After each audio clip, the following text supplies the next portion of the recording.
باز باران با ترانه، با گوهرهای فراوان میخورد بر بام خانه.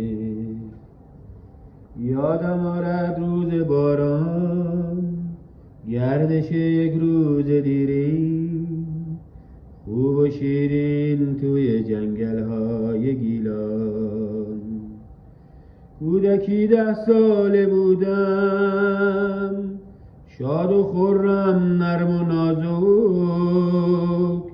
چست و چابک با 2 پای کودکانه.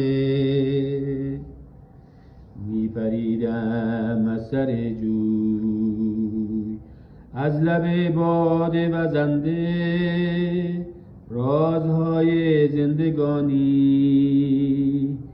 بس گوارا بود باران، وه چه زیبا بود باران.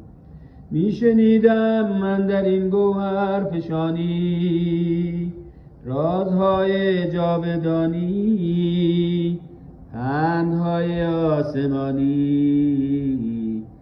بشنو از من کودک من، پیش چشم مرد فردا، زندگانی خواه تیره، زندگانی خواه روشن، هست زیبا، هست زیبا.